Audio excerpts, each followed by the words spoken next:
मित्रों, आज हम एक टॉपिक डिस्कस करने वाले हैं। टॉपिक है टॉन्सिलाइटिस। टॉन्सिलाइटिस मतलब आपके जो टॉन्सिल्स होते हैं उनमें इन्फ्लामेशन हो जाता है, उनमें स्वेलिंग हो जाती है। आपको निगलने में बहुत, जो भी आप कुछ निगलते हैं, कुछ खाते हैं, तो उसमें आपको बहुत समस्याओं का सामना करना पड़ता है। जब पता लगता है, बहुत सारे ऐसे पेशेंट्स रहते हैं, ऐसे बच्चे होते हैं या ऐसे बड़े होते हैं, ऐसे एडल्ट होते हैं जिनमें उनकी समस्याएं। अभी मेरे पास एक पेशेंट आई थी, करीब 40 ईयर अराउंड इनकी उनकी एज थी, और वो बताती हैं कि मेरे लिए बचपन से ही मेरे लिए टॉन्सिल्स की समस्या है, और मैं जब भी जाती हूं तो मेरे से यही कहा जाता है, इसको ऑपरेट करा दीजिए। लेकिन मैंने उनको उदाहरण दिया कि मेरे पास में एक छोटा सा बच्चा आज से 10 साल पहले आया था, क्योंकि उसका उदाहरण इसलिए दिया, आए तो बहुत सारे लोग हैं लेकिन उसका उदाहरण इसलिए दिया क्योंकि वो हमारी ही कॉलोनी में रहते हैं। तो वो बच्चा आया था, उसको उनकी फैमिली को किसी ने, वो छोटा था उस समय, वो 4 साल का बच्चा था। आज इस टाइम पर वो हमने उसका टाइम जोड़ा, इस समय वो 18 साल का हो गया है। तो 4 साल 18 साल मतलब 14 साल पहले की बात है। वो बच्चा क्या था कि वो बच्चा जब आया था तो वो टॉन्सिल्स में, उसकी माँ ने, उसको लगातार फीवर चल रहा था, उसको दिक्कतें बनी हुई थी टॉन्सिल्स में, और वो लगातार वो डॉक्टर्स को दिखाने के लिए जा रही थी। अपॉइंटमेंट दिया हुआ था और नेक्स्ट डे उसका ऑपरेट होना था। उनको कोई एक हमारी पेशेंट थी, वो उनको मिली, उन्होंने कहा अरे एक बार आप डॉक्टर साहब को दिखाइए जाके। आप ये समझिए, उन्होंने मेरा ट्रीटमेंट उस समय तक फॉलोअप में लिया, करीब 4 मंथ के अराउंड उन्होंने ट्रीटमेंट लिया मेरा। और वो 14 ईयर का हो, मतलब 14 ईयर हो गए उसके लिए, वो 18 ईयर का हो गया है।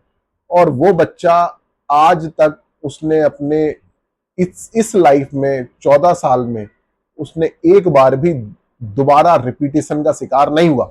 उसको किसी भी तरह का किसी भी तरह की कोई समस्या को उसको नहीं हुई है। मतलब उसके टॉन्सिल्स ने उसको परेशान नहीं किया, उसको ऑपरेट कराने की जरूरत नहीं पड़ी। इसीलिए मैं आपको बोलना चाहूंगा कि होम्योपैथी में बहुत सारी मेडिसिन ऐसी आती हैं, रस्टॉक्स हो गई, वेरेटाकार्ब, सिलीसिया, हिपासल्फ, मक्सॉल, बहुत सारी दवाइयां आती हैं।